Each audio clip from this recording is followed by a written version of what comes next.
Ahojte,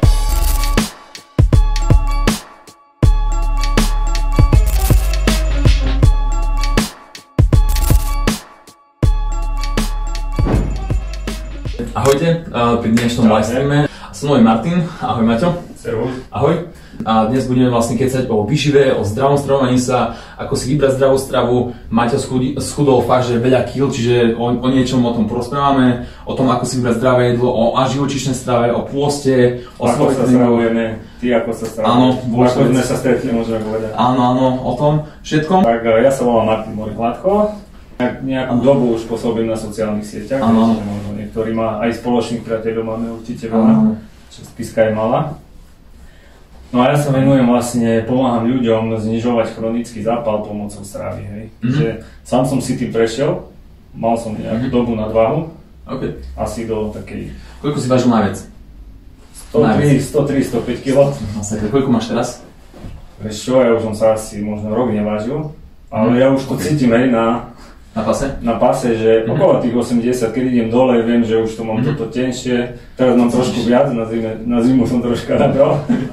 Zimný medvieš, tak otužuješ, no tak musíš mať nejaký tento, ktorý ťa chráni. Čo, ale teraz, ak som bol na posledných pretekoch, tak tam sa bavili akurát títo profi plavci, že väčšina z nich, tí, čo chodia na dlhé tráte, míľa, kilometr, oni sú obézni, že majú toho tuku, ale taký športovec, keď tam príde kilometr plávať, tak on normálne ho klepe, trasie, že má to vplyv asi aj ten tuk nejaký. Ten tuk určite práve, lebo je to ako uložené... Ale to sa bavíme už o extrémoch, hej. Jo, hej, jasné, no tak tým pádom je, ale zase je rozdiel, že keď máš, ja neviem, fakt, že 3 cm vrstvu tuku na sebe versus centimetrovú vrstvu, alebo ani nevieš, čiže ten telesný tuk robí, na jednej strane je dobré mať ten telesný tuk, hej, čiže no ale späť k chudnutiu, koľko si celkovo schudol, koľko máš, vážiť sa nevážiš, či koľko si plus minus schudol? 23 kg, 25. 23 kg, ok, nie, za aký čas? No na začiatku to išlo veľmi rýchlo, ale chcem podotknúť, že bez cvičenia, ja som bol lenivý jedinec, ja som sa toho moc nenahýbal. Čiže strava, no a človek už potom, keď schudne, tak už aj ten pohyb sa nejako sám prirodzene pridá k tomu, že človek chce začať behať, cvičiť, no síce toho veľa som nenabehal ja, ale nejaký ten pohyb zaradi, hej, do toho životného štýlu. Toto, že ešte keď ti môžem skočiť do reči, tak vlastne veľa ľudí si myslí, že hneď musí začať behať, keď začína chudnúť. Ale pritom to môže uškodiť ešte. Áno, lebo keď si tak vezmeš, tak vlastne 120-kilový jedinec, ktorý vidí na rôznych motivačných videách, že tam behajú takíto ľudia v extrémnych premenách, že tam behajú a neviem čo všetko robia, ale je to veľký záber na kardiovaskulárne zdravie toho človeka a celkovo to, ako dopáda na tú jednu nohu, lebo...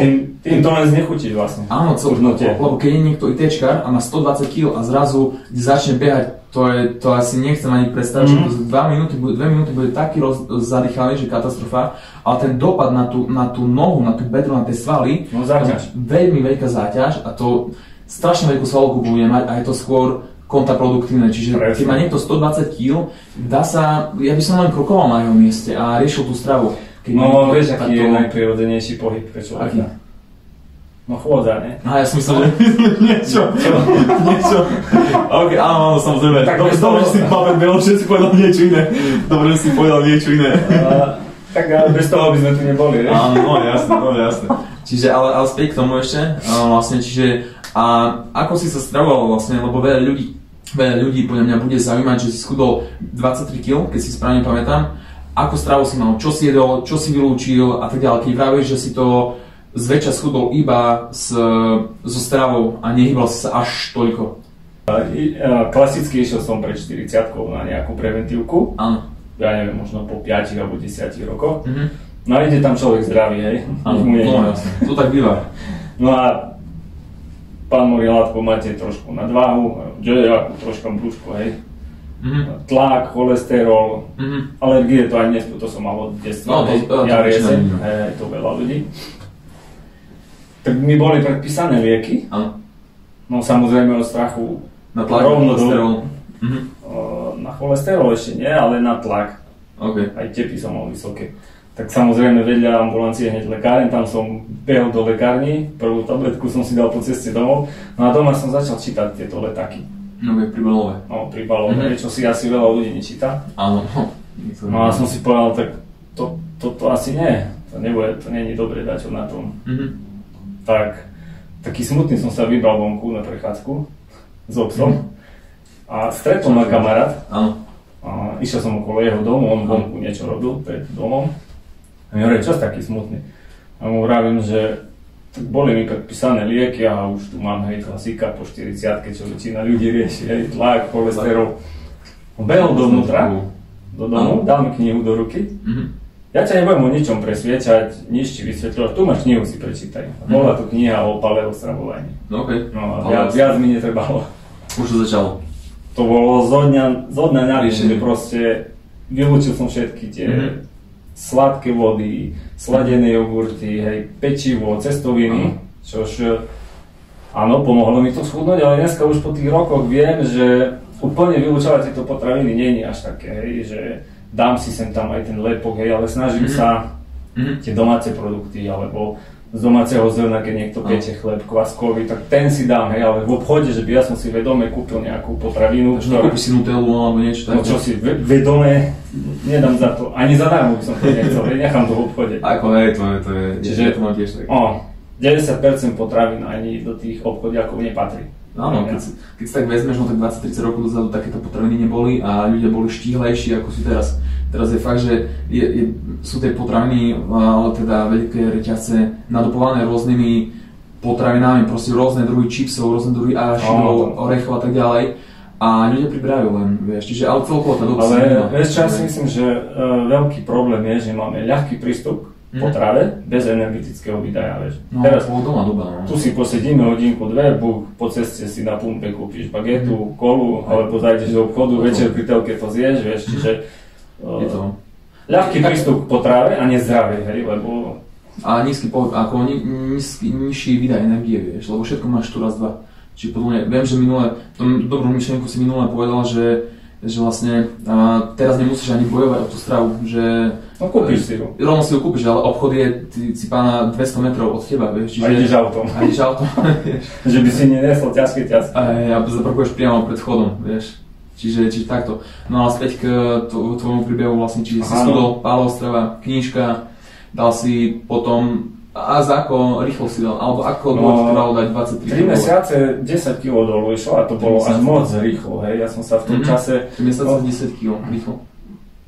No ja si myslím, že rýchlo, hej, že je to taký trošku stres pre organizmus.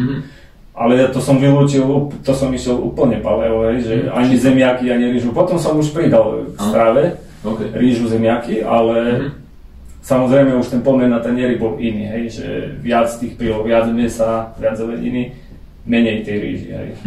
No a potom časom už ten pohyb sa začne sám automaticky nejako pridávať, hej, no a čítaš jednu knižku, druhú, tretiu a už získavaš nejaké tie skúsenosti, potom pohyb zaradíš, na to sú lekári, my nemôžeme to radiť.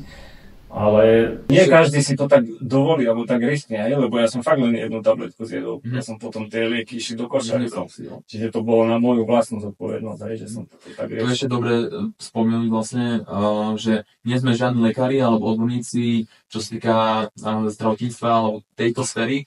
My sme vlastne ľudia, ktorí pracujú s týmto, alebo venujú sa týmto veciam a všetko toto, čo od dnes zaznie, je len vlastná skúsenosť a skúsenosť s našimi klientmi. Čiže každý nech radšej prekonzultuje svoj zdravotný stav s odborníkom, presnejším nejakým lekárom alebo doktorom z zdravotníctva. Tak. Urgentné veci. Áno.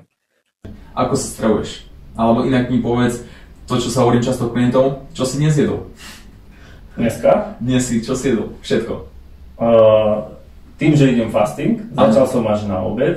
Vedel som, že pôjdem tu po obede, tak doma som si dal väčšinou klasicky obedujem, nejaká rýža, mäso, alebo keď mám nejaké dni, že idem karnívor, že si dám len mäso, vajíčka, alebo mám aj, že keď napríklad obed si nedám mäso, že nemám tu mäso, tak na večer, keď si to uvedomím, tak si poviem, dneska si dám bez mäsa, že si dám nejakú pohánku s vajíčkami, alebo také niečo, že ja nie som zastanca, že čisto len vegetariánska strava, čisto len mäsová, snažím sa mať čo najpestrejšie, ale jem len tie skutočné potraviny, že keď ješ jablko, vieš, že to je jablko, keď ješ vajíčka, mäso, vieš čo ješ, ale keď ješ nejakú pomazánku z obchodu, alebo nejaký polotovar, alebo čipsy, alebo neviem, čokoľvek kúpiš v obchode, tie spracované potraviny, tam je toľko prísad, že ty nevieš, čo ješ.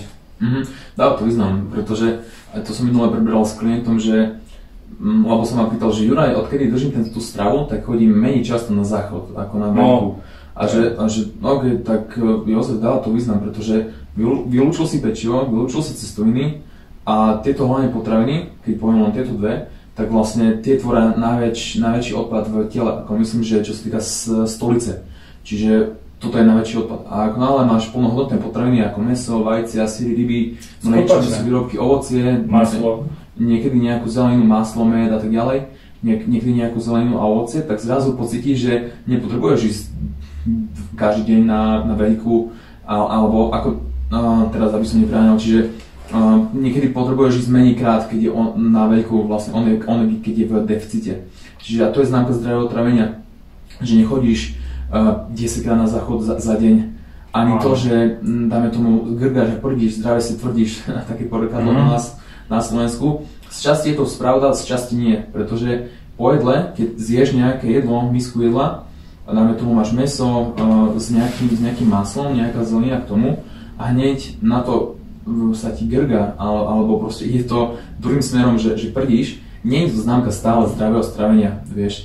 Ako niekedy je, pretože proste musí to ísť nejak proste von z teba, z tela, vlastne, lebo tie baktérie trávia. Tak prirodzene, že... Prirodzene. Ale nie, že vlastne teraz by bola plynová komora, toto určite nie, čiže ešte aby som to povedal tamto, že zrazu keď človek začne konzumovať plnohodnotné potraviny, nepotrebuje ísť až tak často to trávenie sa opraví, to je jasné. Áno, aj vyprázdňovanie. Áno, celkovo trávenie, štíhlejšie brucho a tak ďalej a hlavne po tom jedle, keď napríklad ja mám väčšiu porciu, napríklad keď to dávam niekedy na príbeh, niektorí ľudia mi píšu, že Juraj, ja by som to mal na celý deň takú veľkú porciu a u mňa to je len jedno jedlo a potom ešte ma čakajú ďalšie 2 jedla za deň. A ja to normálne v pohode zjem, ale ide to o to, že moje telo má výdaj energie a má aj potrebu konzumovať takéto veľké jedlo a mne to v pohode straví. Vlastne známka zdravého trávenia je tá, že máš štíhle brucho, že nemáš nejaké nafúknuté brucho. Čiže keď niekoho nafúkne alebo má fakt, že plynátos po tom jedle, nie je to veľmi dobré a mal by niečo s tým robiť. No mne sa tieto traviace problémy upravili, hej, keď som vyučil to klasické pečivo, cestoviny, osladených vodách a nápojoch, to ani nebudem rozprávať. To je. Proste, to je to isté, hej, že ja si nekúpim Coca-Colu alebo čo. Vodu čistú alebo čaj. Najradšej mám vodu z prameňov, hej, ja veľa jazdím auto, čiže ja už mám svoje miesta, mám vždy nejaké fľaše v aute a veď aj teraz, čo som ti nalial, toto je spod Čertovici voda. Ešte som to nepil, ale dám to. To je čistá pravenitá voda, vieš, z prírody, čiže ja mám radšej také, hej, že tekúče. Čiže si zastanca aj tých minerálnych vôd na Slovensku. No a striedať to, hej, nie vždy tú istú. Lebo práve, že Slovensko má strašne veľa minerálnych prameňov, kúpeľov a fakt, že Slovensko je strašne bohaté na tieto dve veci. Čiže sme sa boli otužovali, sme boli v Tatrách, tak tam som sa napil z jarka, hej, no čo teda, čo sa mi stane. Ako asi túži byť zdravý, čiže v pohode na jednu stranu, ale späť k tej výžive, keď ešte ju preberiem, čiže v podstate sa snažíš, alebo chceme dať taký iný uhol pohľadu na tú stravu, čiže v podstate princíp nášho stravovania je ten, že sa snažíme vylúčiť potraviny, ktoré nie sú plnohodnotné pre naše telo, aby sme nejak zbytočne nezaťažovali na jednu stranu naše telo. Ja to môžem povedať aj tak, že väčšina ľudí si dá po obede koláčik. Áno. No mňa ten koláčik neláka, lebo keď sa na ňo pozriem z pohľadu zloženia, čo tam máš? Tuky. Máš tam rýchly cukor, rastlinné oleje, cukre, lepok. Áno, máš tam lepok, máš tam laktóz, proste takéto. Na čo to mám dávať do seba, vieš? Ja nevidím, moje telo nie je závislé na tých cukroch, lebo sa hovorí, že ľudia sú závislí na cukroch, ale to je skôr tvoj mikrobióm črevný závislý, lebo ten ovláda aj chute, hej. Ten mikrobióm je veľmi dôležitý, ale na tie veci sa ešte len prichádza, hej, čo počúvame, všelijaké podcasty, určite aj ty, že ten mikrobióm to je vlastne základ. Je to veľká súčasť, vieš, čiže akurát keď už si načal túto tému, tak ja som si spomenul na jednu štúdiu, čo som čítal a tam bolo pekne ukázané, že ľudia s diverzifikovanejším črevným mikrobióm odchádzajú z jednotky intenzívnej starostlivosti skôr domov ako ľudia, ktorí majú menej rozvinutý črevný mikrobióm. Určite, majú silnejšiu imunitu. Áno, a je veľký súvis s tým, že aký máš črevný mikrobióm s imunitou, pretože však to už sme povedali, a celkovo s mentálnym nastavením. Ja to hlavne dbám u klientov na fermentované potraviny, alebo ovocie. No, to sme zabudli povedať. Áno, tieto veci, pretože sú dosť dôležité, aj keď, aby som si neprotirečil, nie u každého, ale len krátkodobo. U niektorých ľudí vlastne vylučujem aj. Odporúčam im, aby vylúčili ovocie, fermentované potraviny, každú zeleninu. No, ale ty už hovoríš o ľuďoch, ktorým pomáhaš schudnúť, hej? Áno, vlastne len krátkodobo, čiže hovorím ľuďom, že nie long term, že znamená, že nie je celý život, alebo 5 rokov nie je tieto potraviny. Vlastne len krátkodobo, dajme tomu, ak máme klienta, alebo proste človeka, ktorý chce schudnúť 20-30 kg, tak dáme tomu na ten mesiac, 2 mesiace, 3 mesiace, záleží podľa toho, ako sa tá váha hýbe, ako sa mu darí, tak krátkodobo vylučujeme aj tieto potraviny. Ako ovocie, vlákinu a takéto potraviny.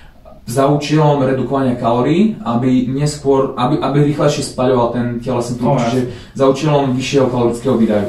Ale potom tie potraviny vlastne pridávajú. A tých tvojich klientov, lebo ja nerobím prioritne to, že ľuďom pomáham schudnúť, hej, ja robím iné veci. Skôr tie tuky v strave riešim, hej, pomery, glikovaný hemoglobín. Môžeš to aj spomenúť, lebo niektorí vlastne možno nevedia. Ja sa venujem strave, výžive a tak ďalej. A ty sa čo mu konkrétne venuješ? V podstate tiež strave a výžive, ale personalizované, hej, že mám krvné testy, s ktorými viem zmerať tie populárne, čo sú teraz, hej, neviem, aký krôvok sa hýbeš, ale čo ja počúvam podcasty ľudí, tá omega-6, omega-3 pomery, omega-3 index, že toto viem zmerať. A viem efektívne poradiť, že by ako doplnili tie omega-3, lebo tie nám chýbajú v strave, hej. Je problém ich doplniť v bežnej dostupnej strave a väčšina ľudí šestky má prebytky, hej, hlavne tí obézní, takže im radím, tie slnečnicový olej, palmové tuky, hej, tie rastlinné masla, že to obmedzovali. Len dôležitý je pomer tých tukov v strave, hej. Šestky a trojky by mali byť vyrovnané, tak sme geneticky nastavení. V dnešnej strave máme veľa šestky alebo trojky a spôsobuje to to, že tá membrána je tuhá a nepriepustná. Málo priepustná a v tých bunkách prebiehajú rôzne metabolické procesy a ktoré sa z tých buniek potrebujú dostať von nejako, hej. Čiže zase sme pri tej membráne. Keď máš vyrovnaný pomer, ten detox prebieha normálne, hej. Takže keď sa ťa tak opýtam tak ľudsky, prakticky, že prečo je mať dobré správny pomer tuku alebo tých lipidov v krvi? No, že by si mal tú membránu vybalancovanú, proste, že je priepustná dostatočne a ty aj keď nejaké zdravé produkty užívaš, hej, alebo zdravú stravu, telo to vie lepšie príjmať, hej. Že v tej membráne, ako keby, že, nie že v tej membráne, v tej bunke, ako keby, že to nekvasí, hej, že sa vie telo lepšie zbaviť tých. A preto je aj môj názor na tie rôzne detoxikačné čaje, že to sú blbosti, hej. Ty keď nemáš tú bunku zdravú, tak môžeš riešiť, čo chceš. A keď si to tak vezmeš, tak ten správny pomer, vlastne ako si spomenul, tých tukov, čo môže očakávať, alebo čo sa v jeho tele zmení, keď budeme správny pomer. Môže to byť, že začne chudnúť, či budeme mať lepší zrak, alebo pokožka bude vyzerať lepšie, alebo... To je veľmi individuálne, hej, že každý organizmus je iný a tie deficity tých omega-3 mastných kyselín ty necítiš. Môže byť, že sa ti cukrovka prejaví nie po 50-ke, ale skôr, hej, alebo rôzne kožné problémy, cholesterol tiež súvisí s lipidmi, hej. Celkovo ten omega-3 index pôsobí na celý organizmus, hej. Keď sa tak opýtam, tak vlastne aké sú, ja neviem, poviem príklad, aké sú najlepšie omega-3 mastné kyseliny? No najlepšie sú zo stravy. No dáva to význam dobre, si najlepšie sú zo stravy, hej. Ide o to, že ja to môžem zmerať, len v tej strave nám chýbajú, vieš, tu by si musel jesť mäso z voľne pasúceho sa dobytka, hej. Chutná, ako dobré. No v tej strave aj ryby, hej, tak budem jesť viac ryb, lenže rybu, čo kúpiš v Lidli, nejakú chovanú, tak dobre, možno je to zdravšie na travenie, ale ona keď je prikrmovaná granulami, tak tie omega-3 v tej rybe nebudú. No, áno, v tom. Alebo budú, ale maličko, hej. Lebo tá ryba, ona si ich nevyrába, ona ich tiež len príjma v potravinovom reťazci. Taký dobrý zdroj omega-3 mastných kyselín je čo? Čiže ryby? No tučné ryby, hej. Tučné ryby? Tuniak, avokádo. Možno avokádo ešte? No jasné, rastlinné. A čo ešte? Oriešky, ale tam ty si zase treba pozor na kalórie, na tuky, hej. Nie je tam až toľko, ale je tam niečo. Potom ešte aj hovädzie mäso. No jasné. Grass feed, ale tiež tam nie je nejak bohvie aké množstvo. Ale má správny pomer, vieš, že ty keď to grass feed mäso konzumuješ, nemá ani veľa šestky, vieš. Okay. A to isté vajíčka, no všetky skutočné potraviny. Hej. No a teraz mám inú klientku a ona nesmie ani ryby, ani orechy, ani vajíčka. Tak ako doplniť tie omega-3 mastné kyseliny? Už len suplementácia nejaká kvalitná, efektívna. No a toto je dôležité, pretože tam je problém. Aký máš na to názor? No, tou stravou je to veľmi ťažké. Ja zo stoviek testov, čo som robil, boli asi 2 dobré testy bez suplementácie. Lenže ten človek, to sú tréneri ako ty, lenže to, čo má naštudované, to aj dodržuje. Hej. No, ja viem veľa, lenže keby som sa mal podľa toho stravovať, ja neviem, čo by som jedol. Hej. A je to jednak aj finančne náročné, hej. Že chod si kúpiť divožijúceho psu a ideálne čerstvého, hej.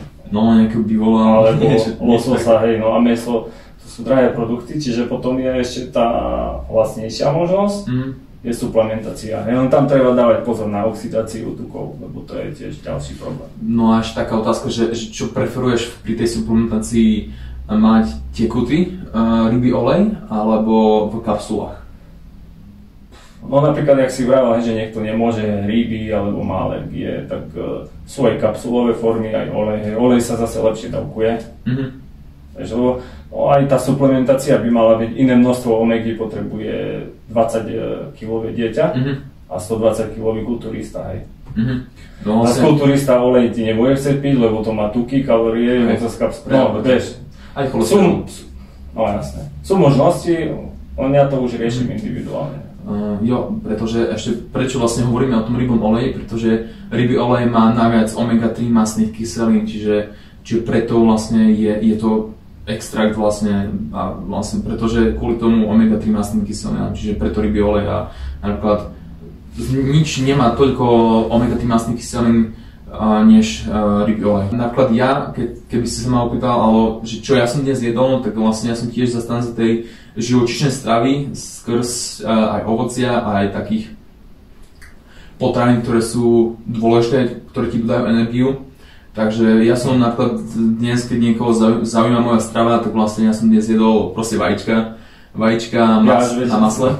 Ja som nechuťa stále ráno vajíčka, ja už tie vajíčka jem asi 8 rokov, keď nie 9 rokov v kuse. Tak pokladám, že z domáceho chovu nejaké. Zväčša áno. No. Za mňa je každé ráno sú vajíčka na masle a k tomu si dám nejaký syr. A ty fasting nejdeš? Aktuálne, keďže môjim cieľom je nabrať čo najviac svaly nabrať. Ja aktuálne sa snažím, keď to mám tak povedať odborne, hypertrofovať svoje svalstvo, to znamená zväčšovať objem svojich svalov, tak preto robím fasting nerobím až tak, ako som robil niekedy. Ja som mal najlepšiu formu, čo sa týka najvyrysovanejšej postavy a aj najviac výrazné, čo sa týka svalov, som mal, keď som robil 4-20 prerušovaný pôst. To znamená, že 4 hodiny som jedol, 20 hodín som jedol, vtedy som mal najlepšiu formu, tréning ráno na lačno som mal, potom po tréningu som sa najedol do jedla, úplne topka forma, kvalita, tvrdosť svalov, napumpovanie tých svalov úplne topka. Čiže aktuálne nerobím ten fasting, vlastne prvé jedlo mám okolo 7, tam mám vlastne tie vajíčka, sír, maslo a korenia, to je všetko, nešpekulujem nad tým. A o 10 mám vlastne tréning, no a potom po tréningu mám ryžovú kašu s proteínom. Ohľadom tých doplnkov sa môžem povedať neskôr, a lesné ovocie plus nejaké ešte orechy a tieto potraviny. A lesné ovocie kvôli čomu? Lesné ovocie kvôli chuti, lebo mi najprv chutí. Lebo aj to lesné, aj bobulové ovocie, čo sú také tmavé, čierne, tak oni majú strašne veľa polyfenolov.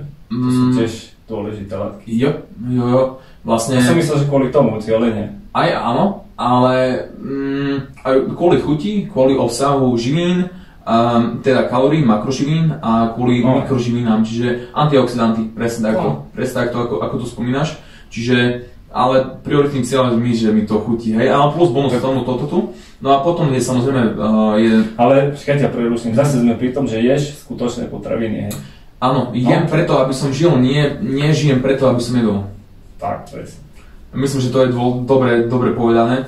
A toto je dôležité, že ľudia niekedy nevedia rozdeliť svoj vlastný hlad, lebo je emočný hlad a fyzický hlad. Nevedia rozdiel medzi týmto a veľa ľudí sa riadi tým emočným hladom, nie až tým fyzickým hladom. A je taká doba, že máš všade potravinách, všade máš cheesecakey, áno, presne tak, čo vyzerajú extrémne brutálne, chutia ešte lepšie, ale ono to je na to tak urobené, aby to chutilo a vyzeralo ešte lepšie. To na to je. To je potravinársky biznis. Áno, tak dobrí sú biznismeni. Mali by sme majú to dobre urobené. No hej, ale... Ale lepšie je vlastne sa riadiť tým fyzickým hladom, že nájsť sa vtedy, keď si hladný a vedie, kedy máš dosť. Veľa ľudí nevie, kedy má dosť tých potravín a stále sa prejedajú a som než na 80% city, ale oni sa prejedajú do 120% city. To je tiež veľký problém, no. Na jednu stranu majú aspoň gastroenterológovia čo robiť, čiže na jednu stranu je to fajn pre nich, čiže ďalší biznis, keď si tak vezmeš. Ale lepšie je ale my bojujeme proti tým korporátom vlastne ako keby, vieš. Áno. Potravinársky a ten farma biznis. Áno. Vlastne my vieš čo, my im ako keby, že z toho ich zisku, z toho koláča im vieme ukradnúť pre seba, hej. Ale dáva to, pretože my chceme, aby ľudia boli zdravší. A oni chcú, aby boli, by som povedal, chudobnejší, zdraví. Len je problém, keď ty chceš viac ako tvoji klienti, vieš. No, toto to už je ďalšia téma vlastne, že... Ale ako ja som rád za mojich všetkých klientov, každý máka, čo je super, každý má výsledky, niekto rýchlejšie, niekto pomalšie, ale každopádne, že snažia, že chodia na tréningy a že niečo robia pre seba. No, motivuje, ide to, vieš, čiže ja stále s každému snažím povedať, že najlepšia investícia je do seba. Nie do mňa, do niečoho iného, ale do seba. To zahrňuje stravu, zahrňuje tréningy, zahrňuje saunu, masáž, celkový zdravý životný štýl a tieto peniaze sa človeku najviac úročia. Čiže aj vzdelanie a tak ďalej. Čiže toto je ten človek musí pozerať nie krátku dobu, ale dlhú dobu, 10-20 rokov dopredu. No ale keď vlastne sme spomínali, že na začiatku, keď si začínal chudnúť, si cvičiť necvičil. Prečo si začal cvičiť a prečo silové tréningy? Ja si myslím, že robím silový tréning, ale keby som išiel s tebou cvičiť, tak ty by si mi ukázal, čo je si... Keď ideš sám, nevieš ísť do toho zlyhania, vieš? Je to iné, keď ideš, keď cvičíš s niekým, iné, keď cvičíš sám. Áno. Ale napríklad čiže cvičíš... Ale ja už cvičím, nie že tvorím svalovú hmotu, ja už mám 46 rokov, ja si ju chcem udržať, nejako. Čiže preto chodím aspoň 3-2 do týždňa. Mám takú súkromnú posilovňu, no a tam s tými činkami, nejak do zlyhania, ani nie veľa sérií, nedlho proste, ale že by som ten sval čo najdlhšie mal zaťažený, vieš. Aká forma tréningu sa ti najviac vyplatila? Aká forma tréningu, to znamená, že aké cviky, čo je najlepšie na... No klasické, základné. Jednoručky, činky, zdvihy, drepy a šport, Šport? Ok, že šplch. No tak aj žvísi, zhyby. Tieto cviky mi pomohli na chrbát, plank, zhyby, kliky. S vlastnou váhou, A už keď si lovo, že zajdem si do tej posilky, tak ale to je činkami, len to je základné, najzákladnejšie.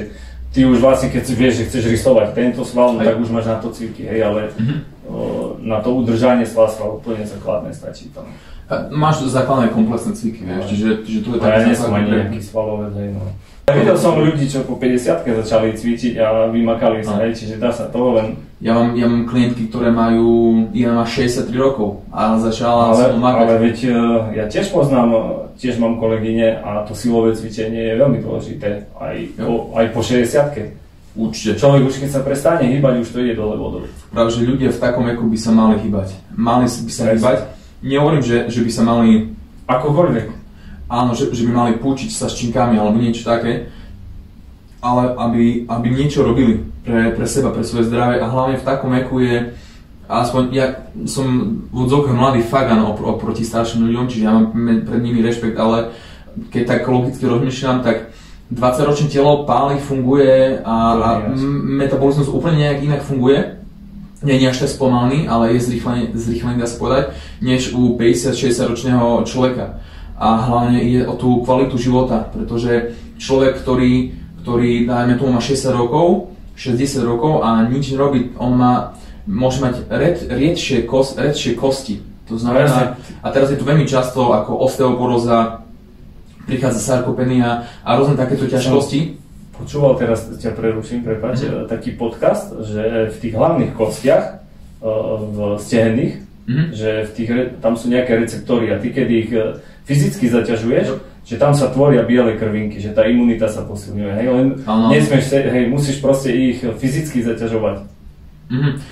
Dáva to aj význam, pretože aj z tej hormonálnej sústavy telo úplne inak funguje, keď sa hýbe versus keď sa nehýbe. Áno, no jasné. Presne, proste vidíš tú kvalitu života toho daného jedinca, ktorý sa hýbe, ktorý sa nehýbe. Proste vidíš 70-ročného človeka, ktorý proste ide s palícou, ide dajme tomu do kostola alebo na nákup, vieš.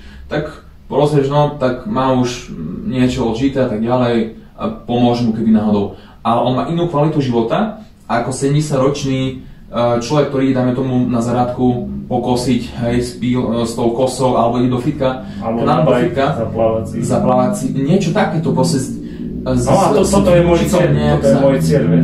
S lučíkom sa nejak hrať, s loptou, alebo volejbal, alebo dáme tomu na korčule, niečo takéto, vieš, čiže to je super. K nám do fitka vlastne chodí jeden pán, ktorý má 72 rokov, veľa ľudí ho pozná to spiske ako fakt, že klobu dole, to všetko robí, 40 rokov robí jedno bojové umenie, čo je fakt, že aj viac asi ako 40 rokov, čiže fakt, že mega a je to, by som povedal, že v našom fitku taká legenda, že má 72 rokov a stále sa dokáže hýbať, stále dokáže niečo robiť. Je to fakt, že úctyhodný vek a stále niečo robí. Podľa mňa on keby prestal, tak ide to dole vodou s ním. Toto, že už keď si tak zvyknutý na to cvičenie, je ťažko prestať. Ale to je dobre. Ľudia, ktorí sú zvyknutí na určitý životný štýl, tak už je ťažšie zmeniť ten životný štýl na nový. To znamená, že keď niekto má 50 rokov a celý život je ráno klobásu, keď je chorý, dá si pol deci a je dáme tomu slaninu s jablkom a má 120 kg, je ťažšie naučiť človeka novým stravovacím návykom, keď má 50-60 rokov versus keď má 20-30 rokov. Čiže keď ten metabolizmus spomalí sa, nespomalí sa, OK, možno áno, možno nie, u každého je to individuálne, ale tie návyky sa ťažšie menia, veľmi ťažšie. Čiže návyky, zvyky, pretože človek je zvyknutý, je to isté dookola a tak ďalej a zrazu príde niekto a nejaký výživový poradca alebo nejaký odborník na výživu a mal by si toto jesť, schudneš a tak ďalej. A ešte keď máš o 30 rokov menej, ne? Ti povie, čo ty mi tu ideš mudrovať. Že čo ty vieš prestať. Vieš čo mňa napadlo teraz, ja som pomáhal nejakým ľuďom, hej, ako, že tak si schudol, povedz mi ako, hej, tak povedal som nepí farebné vody, hej. No, potom po dvoch týždňoch mi ukáže, ho pýtam, že čo piješ, mi ukáže baldovskú s cukrom, ale však si povedal, že však tá je čistá, hej. No tak, dobre, tak bez cukru. Alebo si popíja ľadový čaj, hej. No ale stále. Povedal, že čaj môžem, hej. Hovorím, ale nie ľadový čaj.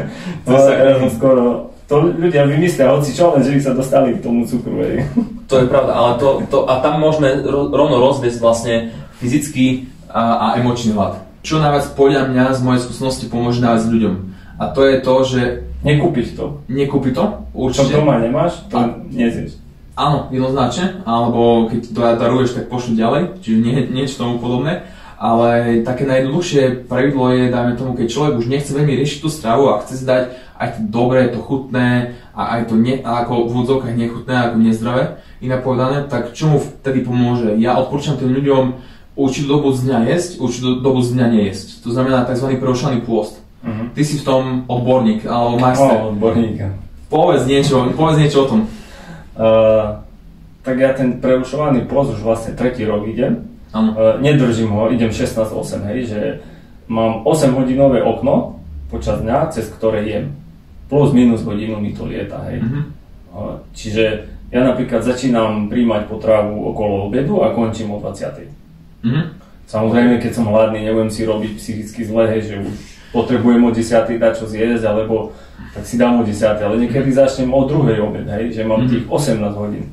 Čiže ja idem podľa pocitu, nejdem brutálne, hej, keď som niekde cez víkend na nejakom pobyte a tam sú švédske stoly, hej, raňajky, no tak nenaložím si to, čo väčšina ľudí, hej, cereálie, chleba, pečivo, koláčiky, tie rôzne všetko, čo bude. Vajíčka, olivy, nájdeš v každom hoteli, hej, alebo na každej dovolenke, tie základné potraviny, hej, syry, šunky. Ale 90% času držím ten fasting, hej, že 16-8. Skúšal som si to okno znížiť, že jak ty si že len 4 hodiny príjmať potravu, ale mne to nejak nevyhovuje, hej, ale to je každý individuálne, hej. A potom plus ešte ženy by to až tak nemali dodržiavať tam kvôli tým hormonálnym, hej, cykli, čo majú. Ja si myslím, že nie stále, lebo niektoré týždne sú OK, niektoré týždne môžu, pôjde. Ženy to majú ťažšie aj s chudnutím. Nie žena ako žena, ja by som povedal, pretože by som povedal ženské telo. Niektorým ten pôst vyhovuje, nemajú žiadne ťažkosti, ale niektoré nemôžu. Individuálne. Je to individuálne. My sme jednoduchší ako muži. Hej, čo sa týka hormonálnej sústavy. Asi celkovo. v tomto jednoznačne, čiže takto, ale ten fasting je skrz toho dobrý, pretože by som povedal, že telo sa aj dokáže ozdraviť, keď nie je. Nekonzumujú žiadne kalórie. Autofagia nastupuje po 16 hodinách. Lebo veľa ľudí si myslí, že dám si, neviem, čajeky, rôzne detox potraviny, dám si zelenovú šťavu, dám si rôzne šťavičky a tak ďalej, na detox a tak ďalej, že vyzdravím a tak ďalej. Každý, kto k čomu verí, OK, nech sa toho drží. Ja si myslím, že čo najviac pomôže ľudskému telu vyzdravieť alebo tzv. Vyzdravieť v tomto ponímaní, tak je pôst. Proste nekonzumovať žiadnu potravinu, iba piť počas pôstu vodu, eventuálne ešte kávu. Tak káva sa môže, ale bez cukru, bez mlieka. Žiadne kalórie. Čaj bylinkový môžeš, ale nesmieš príjmať veci, ktoré ti rozbehnú trávenie, hej. Čiže aj určitú hladninu môžeš si dať do vody, hej, že ti nerozbehne. Áno. Proste nesmieš ty dať do žalúdka niečo, čo ti začne tráviť. Pretože si spomenul, že vlastne po 16. hodine nejedenia sa aktivuje tzv. Proces autofagie v tele. Ten proces znamená, že vlastne vo veľkej jednoduchosti, keď to mám povedať, tak vlastne znamená, že telo sa samo poje v úvodzovkách a vymení staré nefunkčné bunky za nové funkčnejšie bunky. Veľmi jednoducho povedané, to znamená začína tuky spaľovať ešte potom. Áno, čiže po 16. hodine telo, už samozrejme glykemia je nižšia, čiže cukor v krvi je nižší. Vyrovnáva sa cukor, áno. Zdvíja sa trošku kortizol, je to úplne bežné, pretože telo je aktuálne v takom malom strese. Rastový hormón tiež stúpa, je to bežné a človek cíti také uvoľnené trávenie, že nie si taký nafúknutý, sa cítiš tak príjemne, by som bol tak príjemne na žalúdku a človek má lepšiu citlivosť na inzulín. Aké procesy v tele sa tvoria po 16., 18., 20. až uvidíš, ako dojdeš po, dajme tomu, 72 hodín bez jedla? Poprvé, takú dlhú dobu som neskúšal bez jedla, také extrémne. Neskúšal niekedy, je to sranda, ja som to mal párkrát už. Zväčšuje sa spaľovanie tukov, áno. Lepšia citlivosť na inzulín, hej, to je prevencia cukrovky druhého typu. Toto si myslím, že je dosť veľká pandémia, nie je chrípka. Áno. Inzulínová rezistencia. Určite aj hypertenzia, ako vysoký krvný tlak, to patrí, alebo... Predĺžuje to život, hej, že aktivácia autofagie môže spomaliť starnutie buniek. A zvýšenie produkcie rastového hormónu. Určite, čiže... Zlepšuje to celkovo aj metabolizmus, hej. A zase sme pri tých bunkách, hej. Tú bunku, tú membránu, keď máš v správnom zložení, tak to všetko lepšie funguje, celý organizmus. Hej. Napríklad očná sietnica obsahuje veľa DHA a mastnej kyseliny. Hej. Pľucné bunky sa vedia obnovovať v priebehu 2 týždňov za predpokladu, keď máš dostatok omega-3, tak tie nové sa už zdravé. Hej. Sú štúdie, že napríklad jeden český profesor robil štúdie, že ľudia, ktorí mali dostatočný omega-3 index, tak nemali žiadne pocovidové nálezy na pľúcach. Okay. Že tie pľúca sa zregenerovali, hej, to normálne. V telke, ja som si to aj nahral niekde, som myslel, že už to nepustia nikdy, Taký záznam mi prišiel, z českej televízie, o telku ja nepozerám, ale sem tam sa niečo dostane, hej. Čiže ten prerušovaný pôst, ono aj veľa ľudí ho drží, ani nevie o tom, že prirodzene, že o 6 po 6 už neje, sa naje a ráno nezačína, že hneď o 6, jak stane, čo prvé sa ide najesť. Keď sa naje o 8, o 9, tak už si v tom prerušovanom poste ani nevieš o tom. A je to hlavne praktické. No jasne, pre mňa raňajky neriešim, vieš? Ja by som povedal, že my sme chlapi a pre mňa ako chlapa je to jednoduché v tom, že ja tam mám 3 jedlá a 3 jedlá, to znamená 3 dozy, 3 krabičky, nie 5 dos za celý deň. Čiže menej dos musíš umývať. Aha. Ušetríš čas, riadu musíš menej umývať. Čiže menej času v kuchyni stravíš. Čiže je to dosť praktická vec pre mužov, čiže fakt sa to zíde, ten prerušený post. Lepšie ešte keď ideš 2 jedlá za deň a tak ďalej, čiže za mňa stojí to za to. Tie poké misky sú super, vieš, ja si také doma robím, hej, že... A zase papírové? Nie, normálne ako poké misky, čo máš, hej, v tých fast foodoch. Okay. Ale ja si to doma, hej, že si dáš klopku ryže, ale k tomu si dáš kopu fazule, mäso nejaké trhané, vajíčka si uvaríš, sír, dáš nejaké ovocie, vieš, si tam narežeš bobulové. Všetko si to dáš do tej jednej misky a aj to vyzerá pekne. Tak to už je tá psychika a z toho sa naješ, hej, perfektne. Keď máš tam všetko to, čo... Tuky a ešte olivový olej, taký fajný si tam. Áno, aj olivový olej je fajn, čiže... aj to práve, že čiže keď spomínam ten fasting, tak má to viac benefitov a aj z toho praktického hľadiska, aj z toho zdravie prospešného hľadiska. Ja si pamätám, keď som študoval a keď som vlastne sa venoval tej výžive v tom ponímaní, že som sa učil od jedného českého profesora z Česka, samozrejme, to som povedal, a on mal okolo 65 rokov a vyzeral si pána 45. By som povedal, že tvoj rovesník a pritom o 20 rokov starší. A som sa ho pýtal, že ako sa on stravuje, lebo taká zákerná otázka, keď nás učil o výžive. A on mi povedal, že už asi 15 rokov drží 1,23 pôst. To znamená, že konzumuje iba jedno jedlo za celý deň vyššie 15 rokov. A vyzerá fakt, že mladо. Čiže čo chcem povedať tým, že pôst pomôže aj k tej dlhovekosti. Samozrejme, ale už je na dôchodku, hej? Je na dôchodku. No, lebo je to individuálne. Ľudia, hej, ktorí majú ťažkú fyzickú prácu, tým, keď poviem o pôste, tak ani...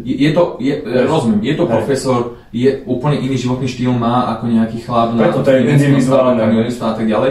Je to individuálne, ale keď človek má také možnosti, tak není to, dajme tomu, a má takéto priority, dlhovekosť, zdravie a tak ďalej, pomôže to aj k tomu, čiže k tej dlhovekosti. A dáva to význam, pretože keď máš menej zaťažuje svoje telo, tým pádom má menej roboty a môže fungovať. Ďalšia vec, čo by som chcel spomenúť, ja si meriam spánok Oura Ring, neviem, či poznáš, to sú tie, tam ti meria HRV, tepy v noci, môžem to povedať, lebo poznám to, veľa ľudí to má, ale nie som v tom... No ja to používam, aj teraz som si dal, hej. Okay. Ale väčšinou v noci to stále používam a zistil som sám na sebe, že keď sa naješ pred spáním, ja neviem, hodinu alebo 2, tak ja mám tie tepy vyššie, ja si myslím, že to bude platiť asi u väčšiny ľudí, hej. A tým pádom ty, keď máš v noci vyššie tepy, tak neregeneruješ telo, tak neoddychne, ono trávi, hej, lebo tráviaci systém zabera veľa energie. Čiže ja keď idem spať, ja chodím tak okolo polnoci spávať, chcel by som začať skôr chodiť, čiže ja keď sa najem posledné jedlo o 8, 4 hodiny ešte fungujem, niečo si robím na nete, nejaké podcasty počúvam a idem spať okolo tej polnoci, tak mám úplne iné tepy, hej. Dáva to význam a aj cítiš to na spánku, že si viac vyspatý? Tak ja sa celkovo vyspím fajn, ale vidím to na datách, hej. No, okay. Ja som proste elektrotechnik vyučený, čiže ja potrebujem dáta, hej. Takisto aj tie testy, hej, čo s nimi robím. Tak tam sú jasné dáta, hej, nastavené proste. Musíš mať toľko tej omegy, tej a tej, nameraná hodnota a percentuálny rozdiel, buď máš deficit alebo prebytok, hej. Čiže na týchto dátach, čo si meriam, tak som zistil, hej, čiže najlepšie je spať už hladný. A ďalšia vec potom ešte, čo som zistil z tých dát, lebo už dlhodobo si to meriam, cirkadiálny režim. Ide o to, že aké svetlo prijímame pred spaním, hej, to sú tie modré spektrum svetla, už po západe slnka by sme vôbec nemali prijímať. A naopak ráno, keď staneš a je slnko, že svieti, tak sa mu vystaví čo najviac, lebo už ráno si začínaš tvoriť ten hormón na spanie, Ja mám napríklad filtre na počítači, hej, po tej 21. hodine sa mi zapne, že mi odfiltruje to modré spektrum svetla, to biele, hej. Okay. Čiže máš už takú červenú obrazovku, toto veľa riešim, hej, že ty aj keď si na pár sekúnd, že ideš do kúpeľne, zapneš to biele svetlo, alebo brutálne silné, tak už ti to ovplyvní ten spánkový hormón, vieš. Určite. Čiže snažím sa žiť, správať podľa toho. A tiež to ovplyvňuje spánok, hej, to vidím napríklad na HRVčku. Dáva to význam, že počul som už o tom aj rôzni ľudia, ktorí sa venujú tejto výžive skrz zahraničia, ako Huberman, Andrew Huberman, alebo... Počul som to meno. Ja skôr čerpal z našich a českých, hej, lebo... Sú to ľudia, učitelia, profesori, doktori, ktorí sa venujú tiež tomu a oni vlastne toto rozoberajú, že prečo sa to oplatí, prečo nie. Nemám to naštudované ešte, musím si o tom preštudovať, ale zaujíma to určite, pretože aj keď si zoberieš ten spánok, tak nie je až tak dôležitá tá dĺžka spánku ako kvalita. To ešte Arnold hovoril, že spí rýchlejšie, že keď nemáš čas, no tak spí rýchlejšie, vieš, že... Hej, takto ti povie, že spím 8 hodín a stane rozbitý. Hej, rozbitý. Mne niekedy stačí fakt, že 6 hodín spánku, ale fakt, že kvalitného spánku, než 9 hodín nepravidelného spánku a sa prebudzáš, nie si spokojný, sa prehadzuješ z jednej strany na druhú, oči sa ti otvárajú, rozmýšľaš nad rôznymi vecami, ktoré ťa čakajú na druhý deň. To nie je veľmi dobrý spánok. Radšej vstanem skôr, dajme tomu, posuniem sa, idem žiť, idem fungovať v živote, v dni, lepšie povedané, a než by som proste lepšie tú kratšiu dráhu, kratší čas spať a hlavne kvalitne. Niekedy sa mi podarí spať aj pred tou polnocou, že o 10. alebo aj o 9. veľmi malo, ale ja vidím na tých dátach, že ten hlboký REM spánok mám väčšinou do polnoci, málo kedy mám po polnoci. Ten REM, vieš? A ako dlho máš hlboký spánok? No taký priemer, ale REM-ko mám hodinu 20, aj ten hlboký, až ku 2 hodinám sa tam drží. OK, znie fajn, čiže môže byť, je to také, dokážeš to aj navýšiť, podľa mňa. Vieš, keď napríklad v stredy si chodím zahrávať hokej, na štadióne je brutálne svetlo, hej, biele, jak operačná sala. Okay. Vtedy ani do polnoci, ani sa nesnažím ísť spať, lebo viem, že by som hej, že mňa už to tak dosť celkom ovplyvňuje. No, veľa ľudí nevie, ako merať progres. Že chudnem, dodržujem stravu a ako zmerať, či to, čo robím dobre, alebo treba niečo zmeniť. Prvý bod je podľa fotiek. Ja odporúčam hlavne ľuďom každý týždeň sa raz fotiť z predu, z boku, zo zadu, pretože to človeka namotivuje a uvidí, ako sa telo mení. Dáme tomu, keď sa odfotí 1. marca versus 1. apríla, 1. mája a tak ďalej, že pekne vidíš ten progres mesiac čo mesiac alebo týždeň čo týždeň. Čiže spredu, z boku, zo zadu fotky sú aj po týždni by si mal skoro, nie? Ja preferujem u každého klienta po týždni. U každého klienta. A vidno rozdiely? U niektorých áno. Je rozdiel, keď je 150 kg klient versus 60 kg dáma, ktorá chce schudnúť 5 kg. To už potom ide. Individualizmus, ale radšej každý týždeň, pretože môžeš tam vidieť malé detaily. Druhý bod je vlastne sú miery. A to si merať hrudník, pás, boky, stehna a lítka, pretože každý týždeň sa váha môže meniť a niekedy váha stojí, ale miery sa budú meniť. A je to isté, aj fotky sa menia. Dáme tomu, keď tretí bod sú vlastne je váha, keď spomeniem, že dajme tomu 2 týždne máš 75 kg stále. Ale mení sa ti pomer tuku svalstva. Áno, mení sa kompozícia tela. Preto sú tie fotky podľa mňa dôležité, pretože to dáva zmysel. Keď máš 2-3 týždne tú istú váhu, 2-3 týždne tu dáme tomu o 2 cm menší pás a klientka mi povie, že Juraj, čo robíme zle, že váha nie je dole. Ale pozrieš na tie fotky, Veronika, máš 3 cm uší pás, pozri na tú žilu, predtým si to nemala, pozri na ten chrbát zo zadu, vo veľa je lepšie vyzerajúci. Štílejší pás, štílejšia stena, preto tie fotky, každý deň. No a štvrtý bod sú silové výkony, ako sa cítiš na tom tréningu, ako vlastne sila ide hore alebo dole celkovo, ako sa ti darí, menej sa zadýchávaš, sila ide hore a tie silové výkony. Piatý bod je celkový, vlastne piatý bod je, keď to tak spomeniem, tak celkový taký súhrn toho, ako sa cítiš za celý týždeň. Máš viac energie, lepšie sa ti spí, si menej nervózna, nemáš také chute, apetít a tak ďalej. Čiže celkový ten zdravý životný štýl, celkovo ako keď to taký súhrn, keď to tak zoberiem. Čiže týchto 5 bodov. No a ďalšiu vec, čo chcem spomenúť, sú prvé príznaky chudnutia. Keď si začal chudnúť, koľko si začal piť vody? Myslím, že viac. Áno, a to je prvý ten príznak toho chudnutia, že človek, keď začne chudnúť, je viac smenný. Čiže prvý príznak toho, že človek chudne, je, že je viac smenný. Druhý príznak je, že má, ako sme spomenuli, spadajú nohavice. Áno, čiže to je super pocit. Áno, je to fajn, ešte keď máš ho pások a stiahuješ, vieš, dierka, je to mega. Hej, to poznám. Keď ešte spomeniem vlastne tú myšlienku, že vlastne prvý príznak je väčší smet, druhý príznak je štílejšie brucho, potom vlastne spomenuli sme na začiatku, že nechodíš až tak často na záchod a štvrtý bod je ten, že cítiš prirodzene takú zmenu na sebe. Lepšie kardio máš, akože menej sa zadýchávaš a dá sa povedať, že znížiš to zadržiavanie vody, ale ešte hlavnejší bod, čo som chcel predtým povedať je, že začne ti mierne zapáchať z úst. A to je kvôli tomu, že tvoje telo, keď krále telesný tuk, nadmerné množstvo, vedľajší efekt alebo vedľajší produkt pálenia tuku je aj acetón. A ten acetón tvoje telo vydýchuje. Áno, čiže buď ústami alebo nosom, proste tak sa páli telesný tuk. Ty to necítiš, ale myslím, že tvoja polovička partnerka by v tej chvíli, keď si tvoje telo bolo v tej najväčšej ketóze, to určite by pocítila, že buď si niečo kyslo zjedol, buď si jedol surströmming, alebo niečo nejaké znité vajíčko si jedol, vtedy to cítiť, ale telo, keď je zdravé telo a sa nedostane do ketoacidózy, tak to dokáže priamo stráviť a dokáže sa to všetko spotrebovať, čiže to nie je problém. Čiže vlastne ako merať progres a 4, alebo teda 5 príznaky chudnutia, to som chcel spomenúť. A ešte keď spomenieme to, tak jeden tip, ako tvoje telo spaľuje tuk, tak vlastne niektorí ľudia, že čo tu vypotím, alebo že ako to pôjde z tela vonku, tak vlastne buď lipolízou, alebo presne neviem ten lipázou, presne neviem spomenúť na ten názov, a oxidáciou. Vlastne buď to tvoje telo vydýchne nosom, alebo vlastne to pôjde vonku, buď to telo tú nadbytočnú energiu, ktorú páliš ako telesný tuk, spotrebováva na bazálny metabolizmus, alebo to tým pádom vydýchneš, alebo to pôjde na záchode vonku z tela. Som chudol tak prirodzene, že proste nemal som tedy ešte tak veľa toho naštudovaného, ale viem napríklad, že čím viac máš svalstva, tak ty aj tu keď sedíš, tak telo viac spálí tie kalórie, hej? Áno.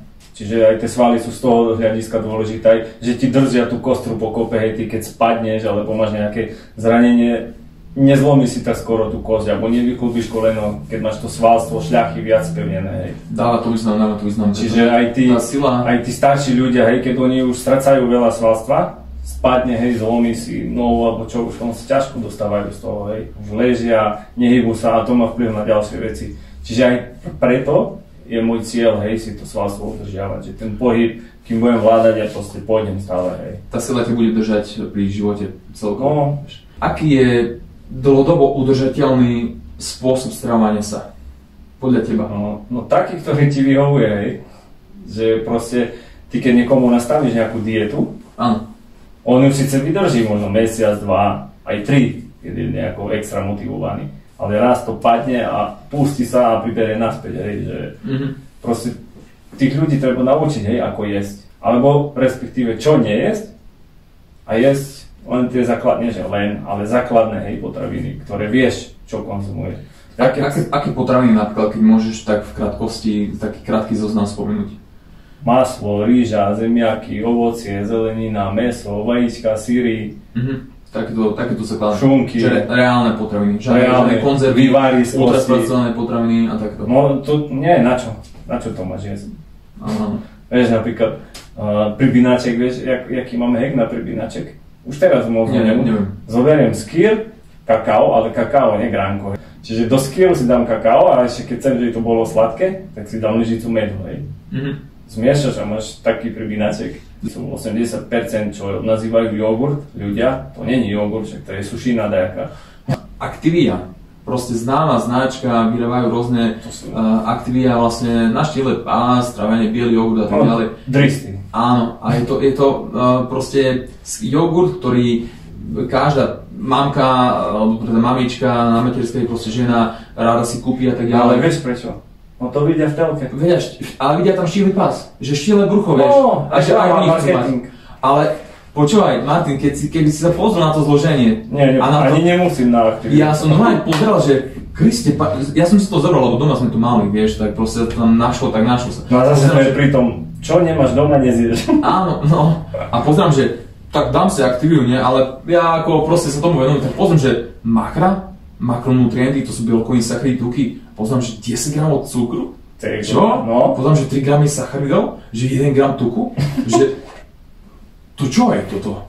No nič, tak som to tam položil, som to tam vrátil. Ešte aj sušina, nejaká, že by bolo viac. Zloženie už som, keď som pozeral ten makra, no tak som to aj vrátil, že dobre, toto nebudem jesť. Myslím, že sme povedali dosť myšlienok ohľadom zdravého stravovania sa, čo jesť, čo nie jesť, naše tipy, rady, osobné skúsenosti vo výžive, aké správne potraviny vyberať a všetky tieto skúsenosti alebo vedomosti, čo si od toho odniesť, tak ak chcete schudnúť, tak odporúčam vám surströmming si dať, je to fakt, že super ryba. To je vlastne fermentovaná ryba. Áno. Mňa by ešte zaujímalo, že z doplnkov, aké ty užívaš? Doplnky výživy. Pravidelne, nie sem tam, ale pravidelne, čo si dávaš? Doplnky, ja osobne nie som nejaký zastanca veľkých doplnkov, ale keď už doplnky, tak vlastne kreatín, pretože je to najoverejnejší doplnok a som zastanca... Najbezpečnejší. Áno, aj pomer cena kvalita stojí fakt za to, aj keď kreatín sa nachádza aj v mese a živočíšnych produktoch a tak ďalej. Ďalší produkt vlastne je vitamín D3, toto ešte. A sú to vlastne omega-3 mastné kyseliny, toho som ešte zastanca. A niekedy, nie je to často, ale proteín si ešte dávam. Proteín sirvatkový a myslím, že aktuálne ja som v deficite železa, čiže ja suplementujem ešte železo, ale to je na inú tému, čiže toto tu. A úprimne niekedy si dám B-komplex a niekedy si dám extrakt z cesnáku. Tak toto môžem spomenúť. Niekedy si objednám vlastne celé balenie ZMA, to je vlastne komplex zinku, vitamínu B6 a horčíka, čiže tohto tu. Ale inak tieto vitamíny sú pre mňa základné. Tieto vitamíny, ty vlastne aké?